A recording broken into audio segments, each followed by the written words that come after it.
The world is a very scary place right now, so we need those smiles everywhere we can get them. In fact, I would like to not start in 2023, but to go back to a time that wasn't as scary, which to me would be 1985. Specifically, July 13th, 1985, which was the date of Live Aid. And I was I'm with my people. So I was watching Live Aid, and I was just riveted by it because rock stars were saving the world. They were changing the world. And I was a rock star. I mean, I was 12, but it was in there. It was in there. I was just waiting to be old enough for it to actually be real. You know, it was very real to me. In fact, when I would watch all the documentaries and the concert footage, Led Zeppelin and U2 and, you know, Spinal Tap, there's always that shot. I mean, let's give them their due. There's always that shot from backstage where you're looking up those metal stairs to the stage riser and out that way. That was my view of what my future was going to be. I wasn't going to be on the other side. So Live Aid was a big deal. And, you know, what was like Wembley and Philly and maybe, 50,000 people more in each stadium. So fast forward 16 years, and I'm in the studio in Atlanta, Georgia, with my producer working on my 4th album. And I am not yet Bono, but I am making a real living at this, and I'm touring everywhere. And I play to maybe 50 to 500 to 1,000 people a night. It's legit. Yeah, it's legit. And so I go to the shows, and I have my mailing list and my CDs and my gigs, and you know, my parents are my biggest fans. My mom, well, my dad had passed away, but my mom would, anytime I played New York, she'd come to New York and sit with my mailing list and bring her tennis friends to the show. An interesting demo for me. But we're working on an album, and it's the end of September 2001. And so I am working on a new song that I just wrote, being home in New York City for 9/11. And my producer, you may know by this song. Everything is gonna be alright. Rockabye. Rockabye. Yes, so of course this was Sean Mullins, who I had played most of the same clubs as until he crossed over to the other side, which was rock stardom, not death. So I had spent about a year tracking him down, and he had committed to recording my album. And then September 11th happened, and the world became a much scarier place very quickly. And so we were in Atlanta, and I was playing for him a song that I had written from that whole experience, which is called Simon Says. And he was learning his parts as we were working on it that morning. Simon says, look, I am free. I can have anything I can reach. And God is with me. Simon says, look at the greed. There's freedom in poverty. And God is with me. And how many times can a flag twist around its pole? How many times will hate burn a hole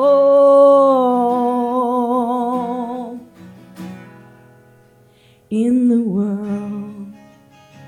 So this is the basic idea of this song. And as we're working on this song, the phone rings, and it's some people down in Midtown Atlanta. They're hosting a benefit for 9/11, and they want Sean to come and play the benefit. And instantly, I am kind of pissed off because this is my rock star. I spent a year getting this guy. But also, we only had 2 weeks to do the basic tracks, and then I was off on the road, and he was off to do a project and all these things, and now he was just going to be like losing a whole day. And they said, no, but we really want him to come. We've got the Indigo Girls. We've got Sister Hazel. We've got Montel Williams is hosting it. There's 2 stages. There's Jumbotrons. It's a whole thing. Sean is a big piece of this. Please, will he come? And he said, fine.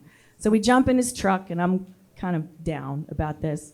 And then as we're driving into Midtown, he says, I have an idea. Why don't you come up and play that song during my set? I'll do lullaby and all my things. And then you come, because it's relevant. And I was like, oh. And then I started to feel better.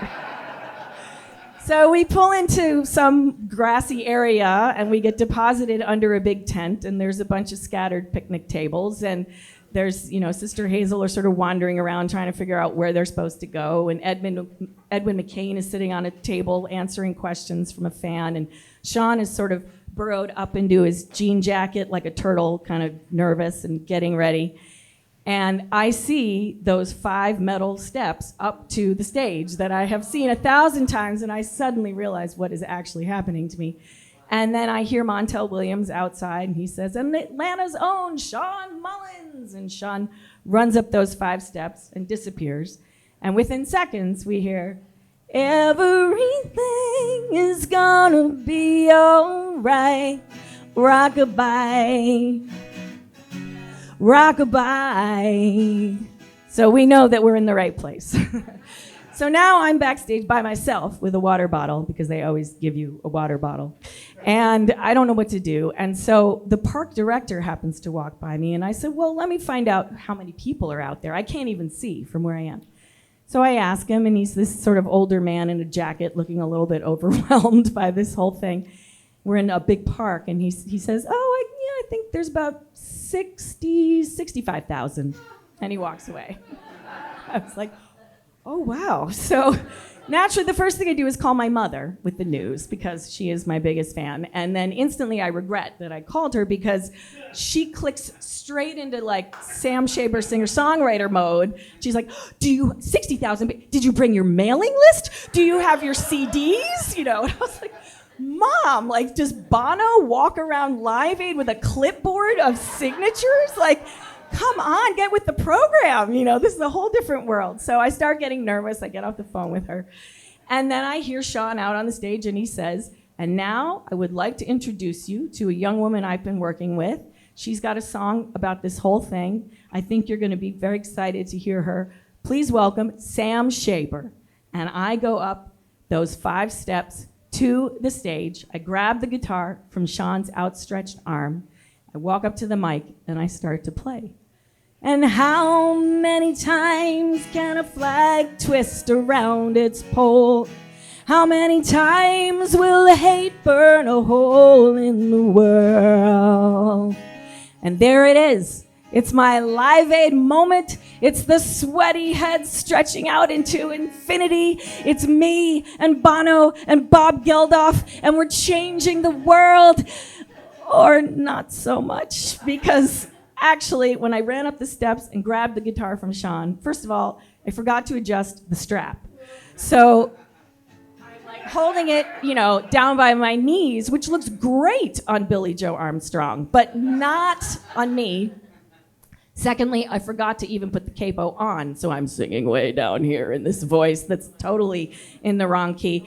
And thirdly, while I know I'm playing to 60,000 people, I suddenly get this realization that I'm unlikely to be remembered by maybe more than 6 of them. I mean, I'm sort of a blip on the radar screen. They're probably even pissed off that I'm taking time away from Sean Mullins' set. I can't see any sweaty heads because the light has, the darkness has fallen and the lights are in my eyes, and I really have no sense of what's going on.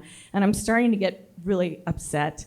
And then it was almost as if that was like the devil on the shoulder there, and the angel on the other shoulder suddenly spoke up and was like, will you pay attention? You are wasting this chance to share your music with 60,000 people, to live that moment that you have been craving. Just shut up and enjoy yourself. And at this point, I was at the bridge. Some kind of name for something to blame, for our responsibility, our joy and our pain, our hate and our shame, our changing grip on stability. We never learn, so again and again and again, we burn. So I finished my song, I handed the guitar back to Sean, did a little curtsy, because I'm polite. And I ran down those metal steps back to my waiting water bottle. And now, it is 2023. We have to come back to reality. The world is a much, much scarier place. I'm not even sure music can save the world anymore. We're all so divided and so distracted and so disjointed. Sean is back to playing most of the same clubs he played before he crossed over to the other side. I don't think he's quite playing Genghis Cohen where he wrote that song, but he's probably at the Troubadour. Nothing against Genghis Cohen. But he's, maybe he's at Hotel Cafe. I don't know where he is these days. My mom, sadly, died a year ago, and so she is not there when I call anymore with the news or to remind me to pass my mailing list around. And I don't even really have a mailing list anymore because I have a son who is 4, and that wouldn't even be the problem, but it took 8 years to make him, hence the podcast IVFU. That was not meant to be a plug, but it just fell right in there. But during those 8 years, it became very hard to book gigs and tour and all that kind of stuff. So I kind of pivoted, and storytelling came my way, and the show I did in Scotland, and now I'm writing screenplays, and who knows? I'm one of those multi-hyphenate folks that we all are, probably in this room. Yeah. Yay for multi-hyphenates, hooray. And so the other day, I'm in Astroburger. Let's bring it real down home here. So I'm at Astroburger with Darwin, who, by the way, is named Darwin, our son, because science had basically everything to do with it. He's like a genetically modified child. It's really a problem. And we're in Astroburger eating hot dogs, and they have those broken jukeboxes on all of the tables, and he's obsessed, and he's trying to get the jukebox to work. And we can't get it to work. And I swear to God, all of a sudden out of the speakers comes, "Everything is gonna be all right, rockabye, rockabye." And literally, I'm sitting there in Astroburger with my 4-year-old, who not only does he not know who Sean Mullins is, he doesn't even really know who Sam Shaber is, because he doesn't think of me as a musician. I barely even play anymore. I have no one to tell about this moment. I barely have any friends to call or text anymore, because we've sort of lost touch. I don't even know where Sean is at this point. I mean, he's out there, but, And then I looked at Darwin, and I thought, well, maybe rock stars can't save the world anymore. And maybe I can't play my music to 60,000 people. But I can play it to one person, and hopefully I can change the world through him. So at least that's a start. Yeah, everything is gonna be alright. Rockabye, rockabye. Oh, everything is gonna be alright. Rockabye, rockabye, rockabye.